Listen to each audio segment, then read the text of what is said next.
এখন আপনাদের সম্মুখে গুরুত্বপূর্ণ বক্তব্য দিবেন পুঁজিবাজার বিনিয়োগকারী জাতীয় ঐক্য ফাউন্ডেশনের সম্মানিত সাধারণ সম্পাদক, সম্মানিত বিনিয়োগকারী জনাব আসাব আহমেদ। আসাব ভাই। বিসমিল্লাহির রহমানির রহিম। সম্মানিত আজকে আইসিবির আয়োজিত বিনিয়োগকারী ঐক্য ফাউন্ডেশনের সভাপতি, সাধারণ সম্পাদক এবং আইসিবি বিনিয়োগকারী ভাইয়েরা, আসসালামু আলাইকুম। আমরা আসলে ভালো নেই, কেউই ভালো নেই। আমাদের আর্থিক অবস্থা যে অবস্থায় গেছে, আমরা আসলেই ঢুকে মরছি। এইখান থেকে আমাদের অবশ্যই উঠে দাঁড়াতে হবে। উঠে দাঁড়ানোর জন্য আমাদের শক্তি সঞ্চিত করতে হবে। শক্তি সংগ্রহ করার জন্য আপনাদেরকে আজকে টাকা, আমরা কিভাবে এখানে আমরা নির্যাতিত এবং অর্থগুলো আমাদের কাছ থেকে লুটে নিয়ে যাচ্ছে তার কিছু আমি নমুনা দিচ্ছি আপনারা একটু ধৈর্য সহকারে 1 মিনিট একটু শুনুন। আমরা প্রথম যখন আইপিওতে আবেদন করি, আইপিওটা আসার প্রক্রিয়াটা দেখে, আইপিওটা আসে কিভাবে, যে কোনো কোম্পানি অ্যাসেট ম্যানেজমেন্টের মাধ্যমে সিকিউরিটি এক্সচেঞ্জ কমিশনকে আবেদন করে। ওই সিকিউরিটি এক্সচেঞ্জ কমিশন ওইখানে অডিট ফর্ম আছে, অডিট ফর্মের যারা আছে ওইখানে 20টা অডিট ফর্ম আছে। ওইগুলোই দুর্নীতিগ্রস্ত। ওরা সঠিকভাবে প্রতিবেদন প্রকাশ করে না করার বলে 10 টাকার জিনিস দেখায় 100 টাকা দেখায়, সেখানে আমাদেরকে নিয়ে আসে। ওই সিকিউরিটি এক্সচেঞ্জ কমিশনের চেয়ারম্যানের সাথে জড়িত, অন্যান্যরাও জড়িত। ওইখানে একটা সিন্ডিকেট আছে, করে মার্কেটে নিয়ে আসে। মার্কেটে নিয়ে আসার পরে ওইটাকে আবার বাবল করা হয়। ওখান থেকে 1000% আমাদের কাছ থেকে, আমরা সাধারণ বিনিয়োগকারী, আমরা যারা তাদের ধরাই দেওয়া হয়। আমরা নিঃস্ব হয়ে যাচ্ছি। এটা ঠিক না? এটা 100% ঠিক। আপনারা বুঝতেছেন, এইটা প্রতিবাদ করতে হবে আমাদের। এই সিকিউরিটি এক্সচেঞ্জ কমিশনের দিয়ে হবে না।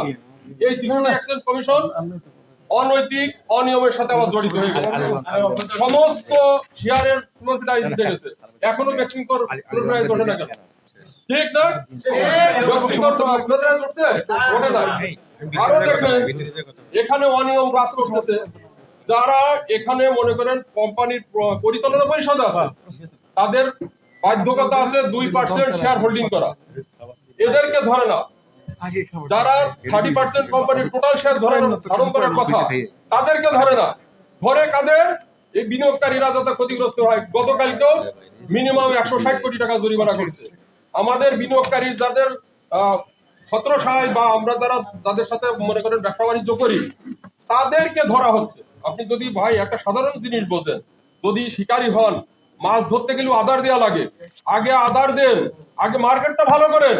মার্কেটটা ভালো না করে আগে আপনি শিকারি শুরু করতে গেলে তো হবে। আপনি আগেই শুরু করে দিচ্ছেন ধর পাকলো। মার্কেটটা যদি এখানে 10,000 পয়েন্ট বাড়তো, 20,000 পয়েন্ট বাড়তো, তাহলে আপনি তাদেরকে খপ করে ধরতেন, আপনার টাকাটা নিতে পারতেন। আর এখন নেই কিছু, সেখানে আমাদেরকে অত্যাচার করে টাকাগুলো লুটে নিয়ে চলে যাচ্ছে। আমরা সবাই নিঃস্ব। আজকেও 42 পয়েন্ট পড়ছে, মানে শেষের উপরে নিগড়ানি করতে করতে সব শেষ করে ফেলে দিচ্ছে। এই সিকিউরিটি এক্সচেঞ্জ কমিশন দিয়ে কাজ হবে না। উনি আসলেই যোগ্য না। উনি ছিল একজন ব্যাংকার, স্ট্যান্ডার্ড ব্যাংকের ব্যাংকার। প্লিজ আপনি বলেন, এটার দিয়ে কাজ হবে না। আমরা এনাকে অপসারণ এবং পদত্যাগের জন্য বাধ্য করাবো। আপনারা রাজি আছেন? আর এরপরে আসেন সিকিউরিটি এক্সচেঞ্জ কমিশনের কিছুটা কার্যকলাপ বললাম। এখন আসেন আইসিবির কথা। আইসিবি এর যে সমস্ত শেয়ার এখানে হোল্ডিং আছে, আপনারা জানেন আইসিবির বিনিয়োগকারী এখানে বেশি আছে। 100% আপে সেগুলো ওনারা পার্কিং করছে। পার্কিংটা করছে কিভাবে জানেন? বিভিন্ন অনিয়মের মাধ্যমে। আমরা এর প্রতিহত চাই। রাইট, দেলাওয়ার ভাই ঠিকই বলছেন, উনি এরকম দেখাচ্ছে, মানে এইভাবে ঢুকছে আর কি। তো আমরা এইটা আমাদের বিনিয়োগকারীদের, আমাদের ইনভেস্টরের সভাপতি সাহেবের এখানে আমরা ইনভলভ চাই। ওনাকে প্রতিনিধিত্ব করতে দিতে হবে।